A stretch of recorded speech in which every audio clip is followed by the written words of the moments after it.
प्यारे बच्चों, जैसा कि आपने पहले भी मेरे वीडियो देखे हैं, यूट्यूब चैनल का नाम है शंभू लटियाल। इसी चैनल पे मेरे वीडियोज़ आते हैं 9th और 10th के सिलेबस के अकॉर्डिंग। सीबीएसई का सिलेबस है ये। आज मैं आपको नया टॉपिक पढ़ाने जा रहा हूँ, प्रश्न निर्माण। आज मैं पुल्लिंग के अंदर प्रश्न निर्माण कैसे करते हैं, किन किन बातों का हमें ध्यान रखना है, क्योंकि प्रश्न निर्माण करते समय हमें शब्दरूप का ज्ञान होना चाहिए और शब्दरूप के ज्ञान के साथ ही हम प्रश्न निर्माण कर सकते हैं। अब शब्दरूप किस किस का ज्ञान होना, यानी अकारांत शब्दरूप पुल्लिंग के अंदर काम आता है। और उसी तरह से किम शब्द रूप के भी तीनों लिंगों में रूप चलते हैं, पुल्लिंग, स्त्रीलिंग, नपुंसकलिंग। अब ऐसे हैं कि पुल्लिंग के अंदर हमें किम शब्द रूप भी याद रखें और अकारांत शब्द रूप भी याद रखें, परंतु मैंने एक ऐसा इसके अंदर शॉर्टकट तरीका अपनाया है कि हमें कुछ शब्दों को ही चेंज करना है, यानी कुछ शब्दों को ही याद रखना है। आइए हम इस चीज़ को देखते हैं, कौन कौन से शब्द रूपों को हमें याद रखना है। जिस पे मैंने रेड कलर से गोला लगा रखा है, उन्हीं को आपको याद रखना है। यह है प्रश्न निर्माण संस्कृत के अंदर। देखिए, मैंने विभक्ति बना रखी है, वचन बना रखे हैं। छात्रः, छात्रौ, छात्राः, ये पुल्लिंग का है और प्रथमा विभक्ति का है। प्रथमा विभक्ति के एक वचन में छात्रः, छात्रौ, छात्राः। एक बार हम इनको पढ़ लेते हैं। छात्रम, छात्रौ, छात्रान, छात्रेण, छात्राभ्याम, छात्रै, छात्राय, छात्राभ्याम, छात्रेभ्यः, छात्रात्, छात्राभ्याम, छात्रेभ्यः, छात्रस्य, छात्रयोः, छात्राणाम, छात्रे, छात्रयोः, छात्रेषु। ये हो गया हमारे पुल्लिंग के शब्द रूप। और इसी तरह से हम इसके राम के भी चला सकते हैं, बालक के भी चला सकते हैं, नायकः, गायकः। इस प्रकार के अकारांत जिस शब्द का अंत अ से शुरू होता है, यानी अ से अंत होता है, उनके सभी के शब्द रूप इसी तरह से चलते हैं। अब राम के देखिएगा, रामः, छात्रः की जगह हमने रामः लिख दिया, छात्रौ रामौ कर दिया, छात्राः रामाः कर दिया। इसी तरह से छात्राय रामाय, छात्राभ्याम रामाभ्याम, छात्रेभ्यः रामेभ्यः, छात्रम रामम, छात्रौ रामौ, छात्रान रामान, यानी उनके रूप सेम चलते हैं। अब किम शब्द के जो रूप होते हैं, पुल्लिंग के अंदर अलग चलते हैं, स्त्रीलिंग में अलग चलते हैं और नपुंसकलिंग के अंदर अलग होते हैं। अब पुल्लिंग के देखिए, किम शब्द रूप जो होता है, किम का मतलब होता है क्या, और किम शब्द रूप से ही हमारे प्रश्न निर्माण होते हैं। अब पुल्लिंग के अंदर देखिए, कह, कौ, के, कम, कौ, कान, केन, काभ्याम, कई, कस्मै, काभ्याम, केभ्यः, कस्मात्, काभ्याम, केभ्यः, कस्य, कयोः, केषां, कस्मिन्, कयोः, केषु। अब हमें इनको सभी को याद रखने से बेटर है कि हम इनके अनुसार जो समान रूप से चेंज हो रहे हैं उसको हम अलग कर लेते हैं, और जो बिल्कुल ही चेंज हो रहा है, जिसका उससे अकारांत शब्द रूप से उसका कोई मैच नहीं है, उसको हम अलग याद रख लेते हैं। जैसे छात्रः, अब हमें छात्र शब्द को हटा करके और इसकी जगह पे क लिखना है, और पीछे विसर्ग है, हमने पीछे विसर्ग लगा दिया, यानी छात्रः कह, छात्रौ कौ, यानी छात्र को हटाया, हमने औ की मात्रा है, हमें यहाँ पर भी औ की मात्रा लगा दी और कौ बना दिया, यानी इसके अंदर भी औ की मात्रा, यानी डबल मात्रा है, और हमें यहाँ पर भी औ की मात्रा लगा दी और छात्रौ प्रश्नवाचक शब्द बन गया। यहाँ पर देखिए चेंजेज हैं, छात्राः।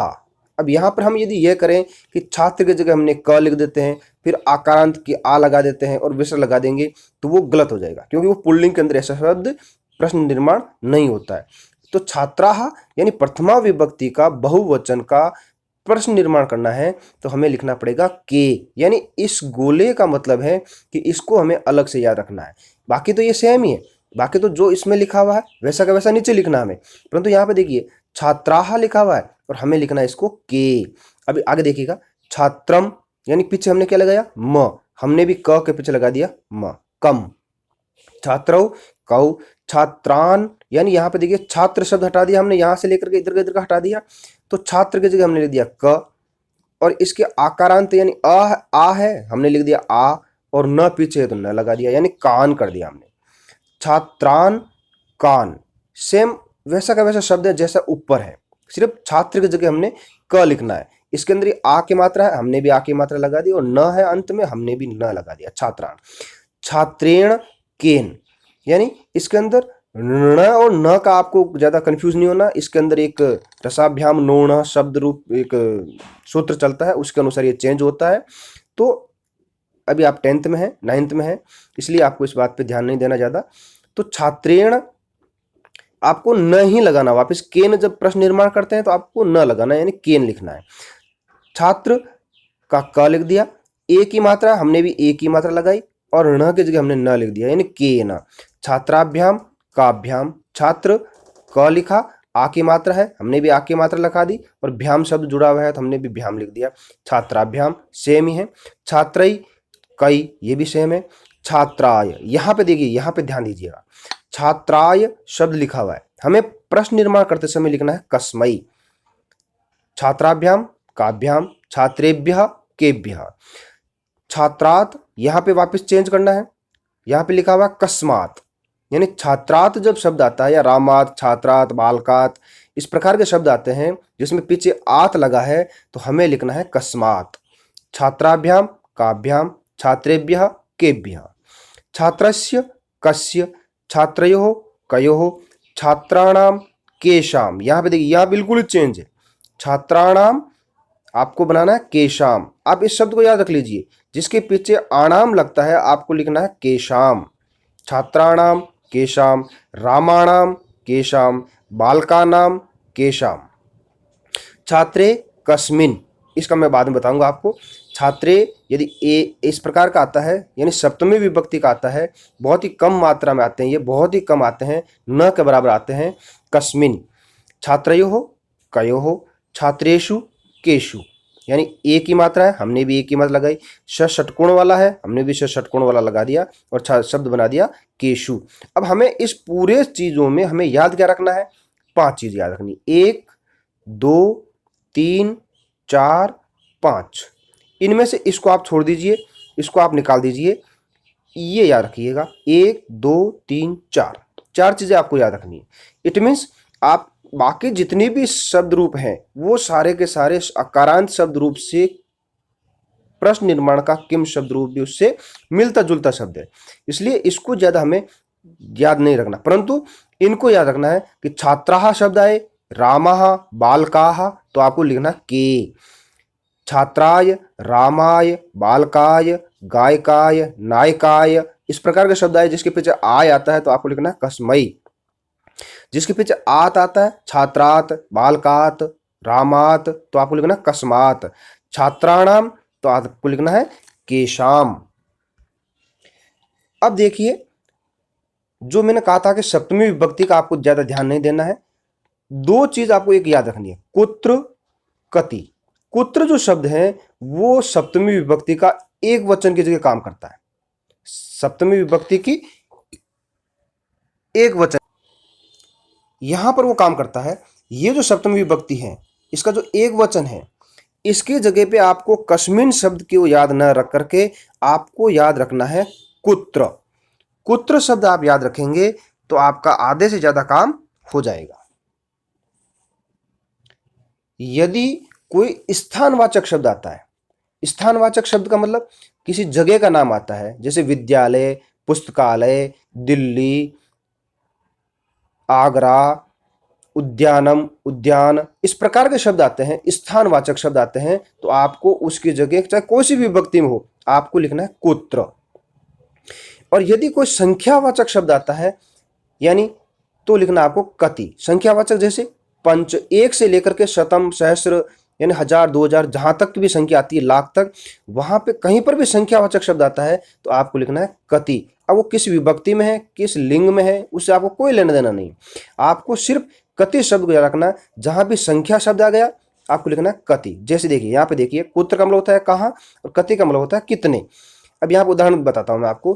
बालकः विद्यालयम गच्छति, विद्यालय किसी जगह का नाम है, तो अब आपको हम यदि पुल्लिंग के अनुसार शब्द रूप बनाए, विद्यालयम द्वितीय विभक्ति का एक वचन है, जैसे छात्रम शब्द होता है, तो छात्रम शब्द होता है, जैसे हमने लिखा यहाँ पे छात्रम, ये द्वितीय विभक्ति का एक वचन है, तो इसी तरह से विद्यालयम के शब्द रूप चलते हैं, विद्यालयम। अब हमें इसका प्रश्न निर्माण बनाना चाहिए तो बनता है कम। अब आपको कम शब्द ये नहीं बनाना, आपको क्या बनाना है, आपको विद्यालयम स्थान का नाम है तो आपको लिखना है कुत्र। आपको क्या लिखना है यहाँ पर, कुत्र। बालकः कुत्र गच्छति, आपको यहाँ पे क्या लिखना है, कुत्र, कुत्र लिखना है। यदि आप कुत्र लिखेंगे तो आपका आंसर सही हो जाएगा, आपको कम लगाने की जरूरत नहीं है। उसी तरह से कृषकः क्षेत्रम गच्छति, कृषकः क्षेत्रम गच्छति, किसान खेत में जा रहा है, क्षेत्र मैंने खेत, अब खेत एक जगह का नाम है तो इसकी जगह भी आप लिख दोगे कुत्र। अब यहाँ पे देखिए, पुत्र शतम रूप्यकाणि इच्छति, पुत्र शतम रूप्यकाणि इच्छति। अब शतम का मतलब होता है 100, यानी ये संख्यावाचक शब्द है। जहां पर भी संख्यावाचक शब्द आता है, संख्यावाचक शब्द आते हैं, वहां पर आपको क्या लगाना है, कति शब्द लगाना है। तो संख्यावाचक शतम आ गया, अब यहाँ पे आप लिख देंगे कति रूप्यकाणि। एक चीज याद रखनी है आपको, कति शब्द बस। इसी तरह से षड ऋतवः भवन्ति, षड का मतलब होता है 6, तो षड की जगह आप लिख देंगे कति, यानी कति ऋतवः भवन्ति। अब आपको मैं कुछ ऐसे प्रश्न बताता हूं जो कि आपके कई किताबों में आ रखे हैं, कई बार एग्जाम में भी आ रखे हैं, उनका मैं विश्लेषण आपसे करता हूं, आपका उनके बारे में बताता हूं, आप इसको ध्यान से देखिएगा। ज्यादातर आपके जो 12वां प्रश्न होता है वही प्रश्न आपके सिलेबस में आता है।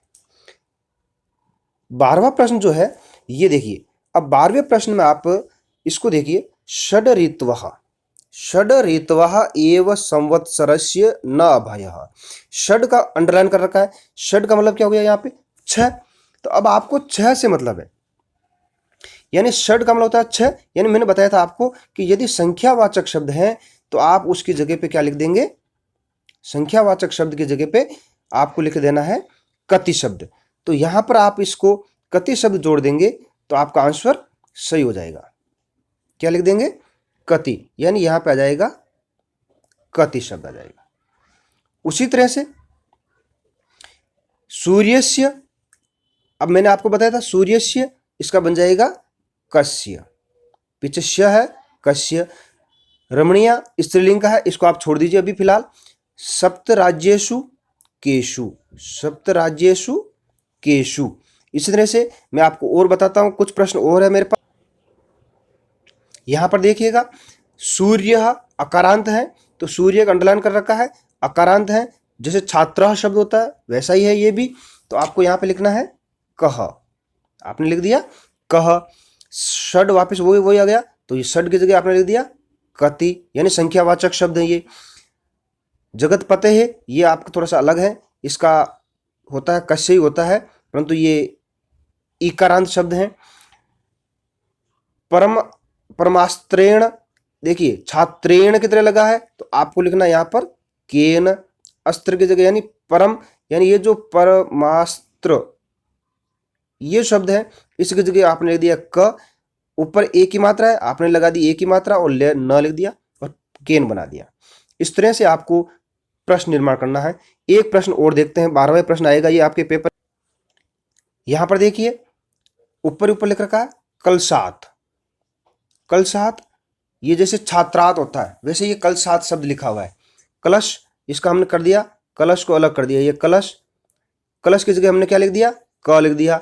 अब इसके अंदर आ की मात्रा है, हमने भी आ की मात्रा लगा दी और त बना दिया कात, जबकि ये क्या हो जाएगा, गलत हो जाएगा। मैंने बताया था पंचमी विभक्ति के अंदर उसके में मैंने गोला कर रखा है, पंचमी विभक्ति के अंदर क्या हो जाएगा, यहां पर कलशात की जगह क्या हो जाएगा, कस्मात शब्द हो जाएगा।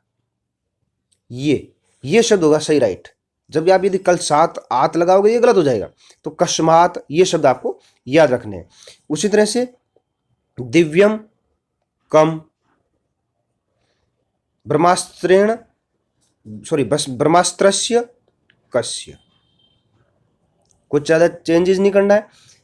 तो इस प्रकार से आप इन चीज़ों को आराम से याद रख सकते हैं। एक चीज़ और बता, यहां पर देखिए दानशीलताम, वैसे ये स्त्रीलिंग का शब्द है, इसको छोड़ दीजिए आप।